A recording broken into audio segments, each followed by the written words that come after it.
What is going on, YouTube? If you're not familiar with who I am or what I do, my name is Brandon Gilstrap. I run a YouTube channel called Gilstrap Garage, where I primarily work on motorcycles. That's kind of my shtick. I'm starting this channel here. This probably isn't going to be a very consistent or very regular thing, but if you guys have watched some of the videos from my other channel, you've probably seen this 1970 Chevrolet Monte Carlo in the background. A little history on this car. This was my very first car. I got this when I was about 15 years old as a gift from my grandpa. He couldn't maintain it anymore and it became mine. He gave it to my dad to give to me, and I've had it ever since. So from the time I was 15 and a half or 16 years old, I started driving this car as my daily, to and from high school every day, to my first jobs, all that. I ended up getting another truck later on. I've had many vehicles come and go in my life, but I have refused to get rid of this one. Fast forward about 5-ish years, I had my first daughter when I was 20 years old and was able to enjoy this car for a little while after that. It started having transmission issues, and it has pretty much sat dormant since then. I think the last time I drove this was to the San Bernardino Route 66 car show in Southern California, and it lay dormant after that. It has been to how many different addresses? So I had moved it to my mom's house. I had moved it back to my dad's house. I had moved it to my Victorville house, and I moved it halfway across the country to Nebraska. All 4 of those moves, it was not running. I have, after my dad passed away, we got a little bit of money from his house. Not much to brag about, but there was kind of an agreement. We were going to enjoy the little bit of money that we got from the house and do something nice for ourselves. So this car had a small block Chevy 350 with a turbo 350 transmission. The 350 that was in there was the vehicle's, I believe, second motor. It was pulled out of a, I think, 78 Blazer. The head gasket in the car that I had went out, and rather than changing the head gasket, I was not mechanically inclined at the time. There was an opportunity to take this 350 out of this Blazer that my dad used to own. He'd given to a friend, and the friend gave me the motor. We pulled that out, ran that in there, ran great. It was a good motor. My brother ended up with it. He sold it. But long story short, I bought a 6.0 with a 4L60E transmission. I know the 460LE is not the most desirable transmission. I'm glad I didn't go to the 4L80 because after I got this in here, it is a very tight fit. I would have been cutting into the transmission tunnel. I think it's going to be fine for what I need to do. Main priority right now, there's been a long, slow process to get to this point, get motivated, find the time, do all these things. And for the longest time, I've had all these crazy ideas. Well, I'll work on it when I can do this, and I'll work on it when I can do that. And I've had all these parts just sitting here for a long time. The engine was kind of just thrown in there. I need to change motor mounts. I need to do some things to make that right. I rushed getting it in there because I made the decision to move. And over the course of a couple Saturdays or Sundays or before work or whatever, I was running over to my brother's house. Oh, which that was another address this was at. It was at my brother's. We were working on getting the engine in there, kind of just slammed it together so the thing could be put on a trailer and transported to Nebraska. I think I'm missing a lot. There's a lot of history of me in this car. I will try to insert a picture from when I was a kid out of my yearbook, slap it in here. I don't have a lot of pictures of this car left. There's a lot of pictures from my teenage years and early 20s that are just gone, erased from history. But I am motivated to get this thing fired up. I have a vacation coming up, and my plan is to have it fired up by the time I go back to work. Still a lot of work to be done to make it drivable, but I want to be able to get this thing started. Today's priority, I have a fuel tank here that I purchased at the same time that I bought the engine and transmission. And we're just going to get it set up. So I'm running through some of the directions here. You got to take a measurement from the top of your fuel tank to the bottom, 6 inches. I made a couple small marks here on my workbench. So we've got from there, we'll put that at the bottom of the fuel filter sock. We're going to have the top gasket, or we're going to have the top surface at the top here, and we got to trim some fuel hoses to make this thing work. Get it hooked up and start working on getting a fuel tank in here. So, like I said, this is going to be a slow process. I am not incorporating this into my motorcycle channel because, well, it's a motorcycle channel, and the car videos probably won't perform well. And I'm not even really hell-bent on these videos performing well. This is more to document the progress on this in my own life and have the videos and something to look back to, which is, again, something I've talked about in my other videos. I don't do YouTube for fame or recognition or anything like that. I'm not famous by any means. There is a small amount of recognition that goes into it, but I like to have fun. I like to document it. And after my time is up and I leave this world and go to wherever I'm going next, I have a little bit of a legacy to leave behind. I have a little bit of something for my kids to look back on and see what I did and who I was and just all those things. Just leave a little something for the generations to come. And aside from leaving something behind for the next generation, it is my responsibility and your responsibility in the craft and the passions that you have to inspire the next generation. So, 20 years from now, these bikes are going to be vintage and outdated and old and hard to get and all that stuff. And I want to keep the industry alive. I want to keep the hobbies and the passion and the inspiration alive and well. And that's why I do what I do. A little history lesson about me if you're watching what I do for the first time. I'm going to want my fittings facing towards the back, I think.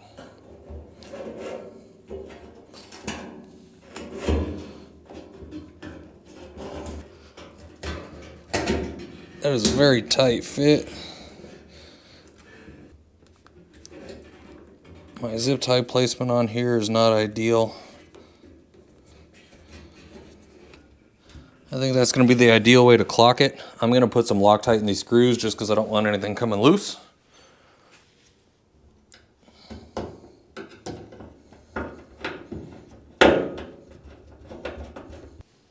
So I very much so have a garage that's set up to work on motorcycles.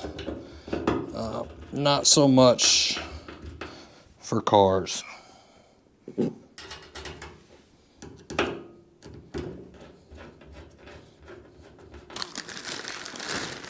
Next up is our sending unit, and I don't even know, this tank won't even be deep enough to lock this sending unit in here. Not really sure what to do about that. Oh, it looks like it's on rails. I guess I should read some instructions. Much better configuration there. There's a little chart on the box. So for a 6-inch deep tank, what did it say? You want this like 3 inches. I got this as short as it'll go. I hope I did this right. Did I do it right? No cuts necessary. Just need an understanding of what the heck I'm doing. So basically what it comes down to, the top of here, the top of this surface to the center of this pin needs to be 6 inches. I had this bracket in here the wrong way. Or it needs to be the depth of your tank. How about that? I don't think there's going to be any clocking necessary. I think we got our clocking okay. So we just got to snake this guy in here.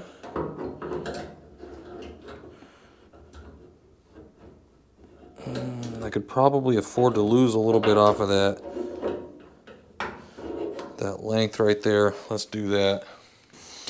Let's try again.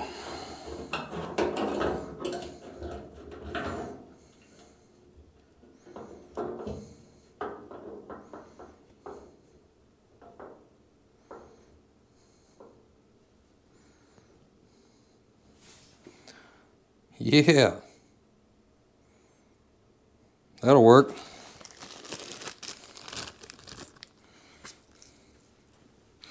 Again, Loctite on each of these screws.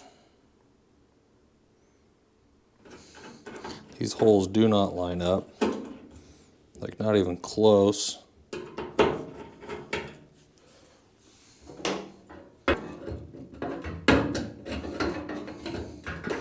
Alright, so they line up that way, but I think that means I need to clock.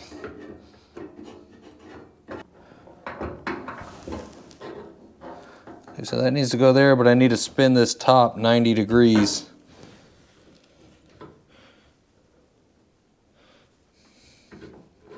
It should be easy enough. I just got to loosen that bracket. It's all metric tools, which I don't have a lot of.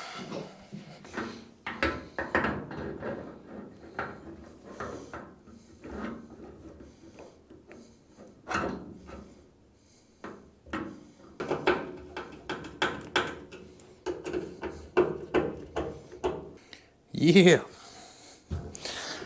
I'm going to turn the camera off and see what's next here, because we do have some nice AN style fittings for our return supply, all that stuff. So I'm playing with some fittings here, and I think this is what I settled on. A 45 and a straight is going to get these coming straight out. I took the supplied fuel line that it came with, and I just cut it in half because I'm going to hopefully not have to add anything to this, but the fuel comes into the engine on the driver's side of the car, so I'm going to try to run the fuel line along the driver's side of the car. This seems pretty good. I don't know that I have the vent hose. I got to check and see if it came with any of it. After I go to lay the fuel hose along the frame, I do have a filter that I'm going to have to install here. That should not be a problem. Oh, some of these, I think this came with fittings. Okay, so now I need to make sure I'm even running the correct fittings here, which I believe I am, but this one will sit here.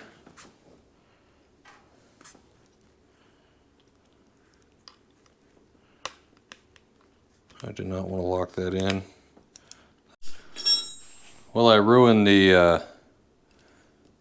one of the ends on that fuel filter, which is a bummer. But I can get another one of those come in here.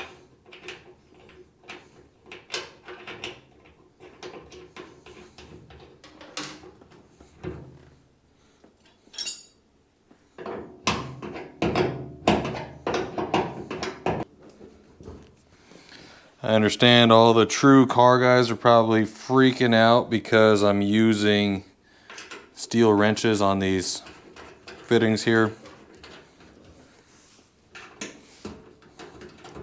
This is not something that I do enough to have to buy the aluminum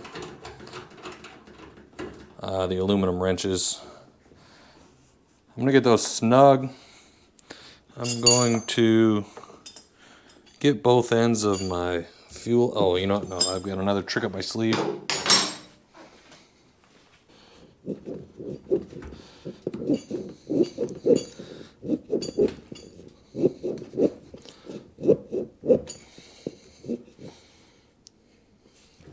Let's see if that tightens up or not.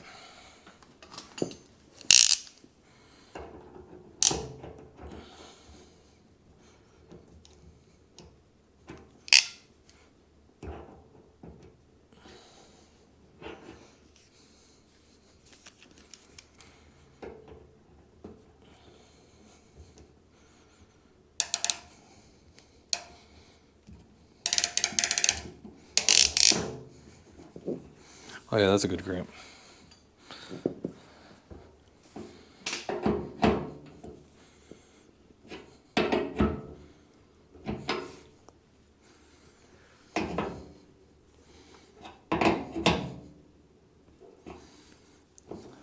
That should be plenty tight. 2 dead paint markers? How about a third? Oh yeah, we got a nice yellow one.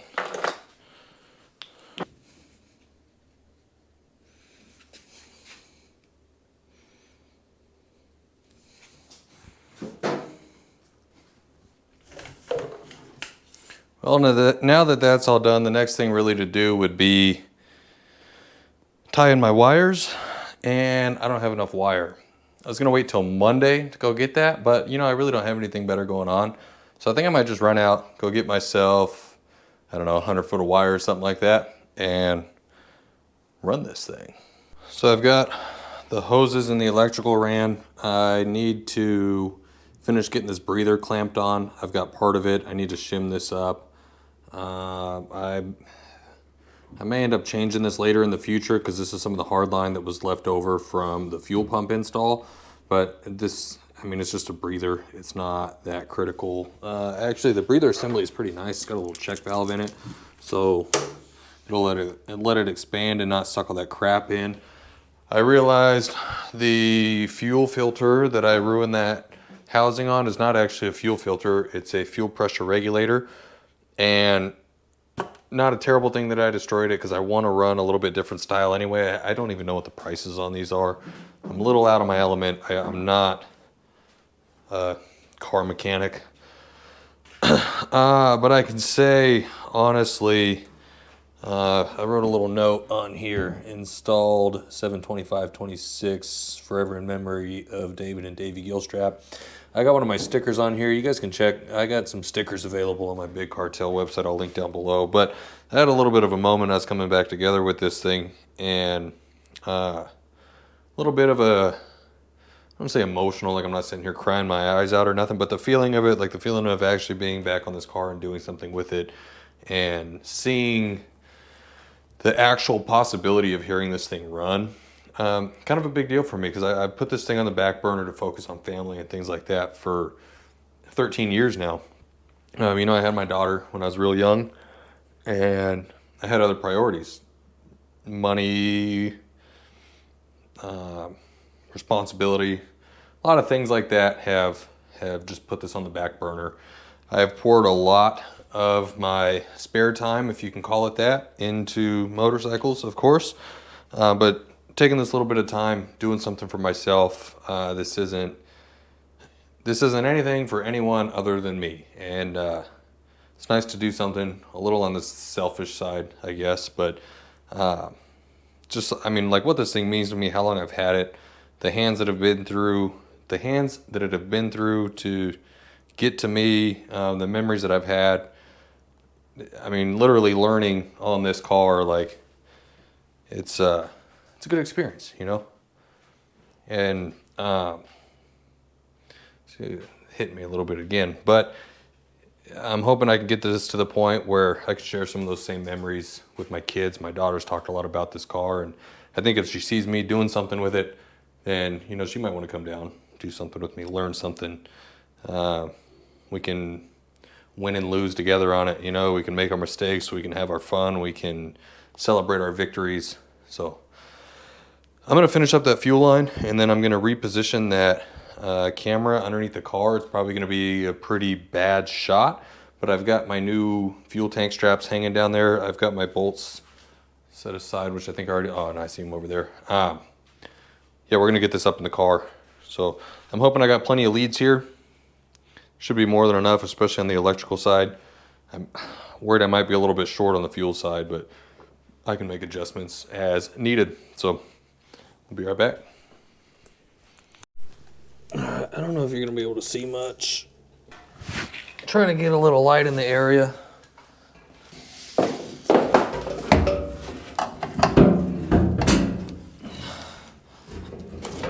And then block it immediately.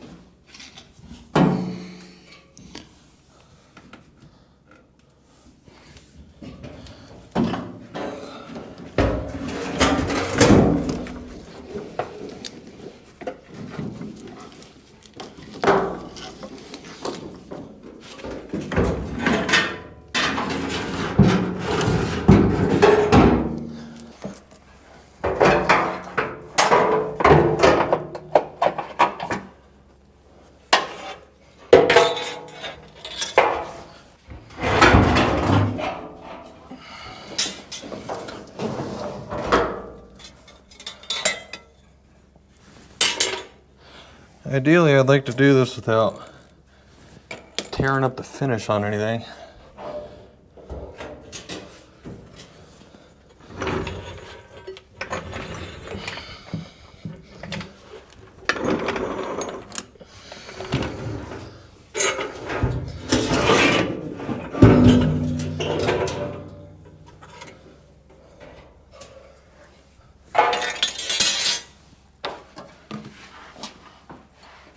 All right, I'm gonna pull this other strap off.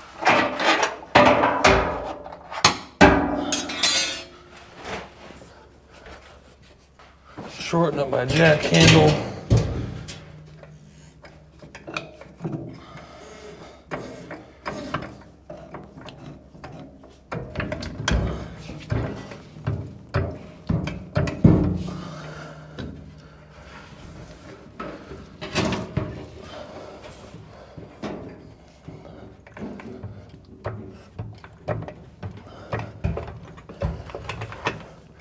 This isn't a heavy part, it's just kind of awkward.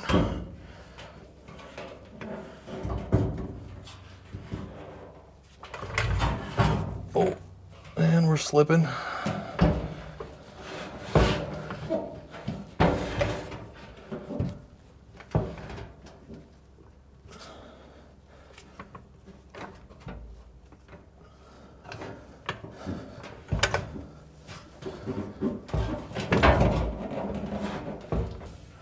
All right, I think this is just going to be kind of the angle of the dangle here.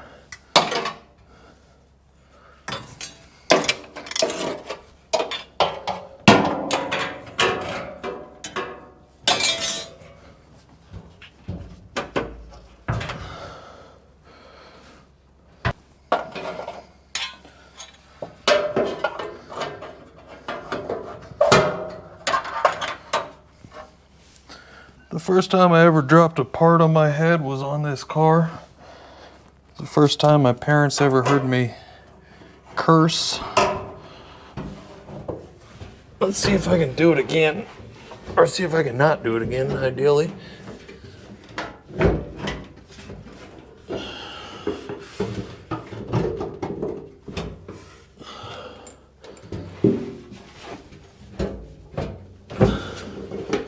That strap is like a mile away.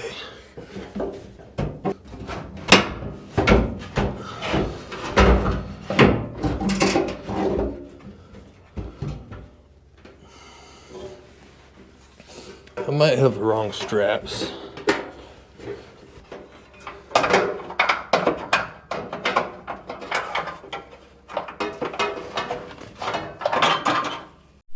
All right, I have the right straps. I just need way longer bolts, which I think I should have. Those are both the same size. Yeah, we're good. Okay, longer bolts. Should be back in business. And then it shows bolts that go through the rear, but I don't remember there being any threads in there. I don't know if I gotta cut the threads into, yeah, I don't know what I gotta do. I'll figure that out, but the hooks on the fuel tank straps will hold it. I just need to get that backside held up first, and then I can work on the other side. All right, so this is what's going on, guys. I'm trying to get that strap through that hole. I broke the nut off the top that was attached to that clip. I'm actually fine with that. I'm just going to install my own nut on it, and then rinse, wash, repeat on the other side.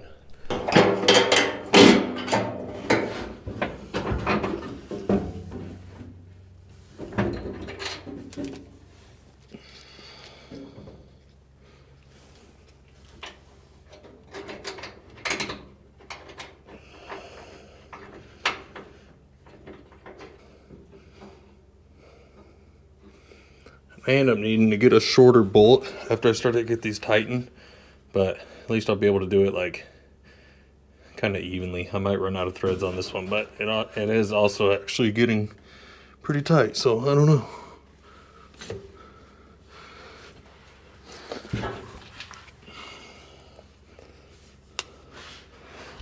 Oh, fuck. Smash my head. That's what I do best when I work on cars and stuff, is I just get mad and hit my head.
I scuffed up the bottom side of this thing pretty good.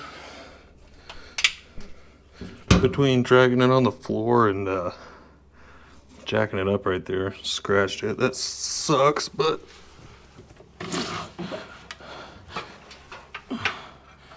we'll get our fuel tank, or we'll get our fuel filler neck installed. Flop that down right behind this license plate here.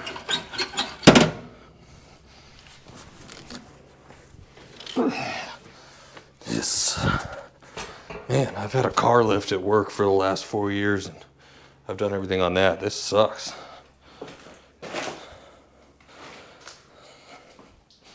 Shit all flying in my mouth. Wonder if this came with both clamps. I hope it did. Let me check. We'll be right back. So I have the tank up. I have a mess of hoses and wires here I need to clean up. I'll get some of that tucked over the axle. I don't know how I want to lay it yet. I also have a bunch of stuff underneath of here. I need to pull it all out. I'm going to pull the front end of that car out the other way. That's probably going to be a project for tomorrow. But I had one more story about this fuel tank install that I remembered while I was installing this one. When I was 16, I was in the auto shop class at my high school, and I was installing those rear shocks. It took me almost an entire day. I had to get excused from the rest of my classes so I could figure out how to put a set of shocks into a car because I had no experience doing anything on my own. But as I was messing around back there, I found a piece of paper. I pulled it out. It was all destroyed, and I saw some facts about the car. There was a couple things about it, and because it was all destroyed from, however many years of weather, I threw it away. And as I continued to get more and more involved with this car, I found that in the first generation Monte Carlos, they used to tuck the build sheets either, I think it was under the seat or up on top of the fuel tank. So what I had pulled out of there was the original build sheet for this car, and I really wish I would have kept that. I could have laminated it in the condition that it was in and at least had some of it, but I junked it. I've also got a pretty cool folder I will pull out of my safe at some point and we can look at some of this stuff together. But at some point in this car's life, it was stolen and I believe recovered in Orange County, around the Anaheim area of Southern California. And there's just a lot of history that I actually have about this car from its past life and through its time with me. Excuse me. I'm gonna sneeze there. But I don't know if you guys have ever seen the inside. Actually, last August, I got the majority of the interior back together. I need to finish getting my shifter together there. This car, it has such a nostalgic smell to me. This car smells on the interior the exact way that it did when it was taken over from my grandpa. I wish that I could share it with you guys. It's pleasant. It's I don't know. It's just got that classic smell, I still got a bunch of trim that I need to lay down. I don't know that I'm done in here yet. I think I'm going to be running that ECM inside the firewall, or inside the cab through the firewall. I've had a couple other ideas. I'm going to play with it before I disconnect all that wiring because I think I pretty much have everything hooked up. If I am going to run it through the cab, then I need to disconnect everything, run it all back through. That's nothing but a couple hours worth of work. That's no problem. But, sorry, my allergies or something are killing me right now. But, I don't know. I'm excited to be doing this. I'm excited to be sharing it with whoever's interested in watching. Excited to document it. If you guys want some more of it, keep me accountable here. That's, another reason I didn't talk about earlier on wanting to post these videos is now I've put something out in the world. I've kind of committed to something, and it's going to help keep me motivated to see it through, just kind of the way that I work. So I think I'm going to about call it for the day. It's about 6 p.m. on a Saturday, and I want to enjoy my evening. So thank you guys for watching. You guys can like, comment, subscribe. You can do all that stuff. If you haven't seen any of the motorcycle stuff, you can check out my main channel. That's kind of my main priority for YouTube. But whether you love it, hate it, whatever, I'm going to keep doing it. And hopefully in the next 2 weeks, 2 to 3 weeks, I'm going to have a video of this thing fired up. So we're not that far away. Thank you guys. We'll see you in the next one.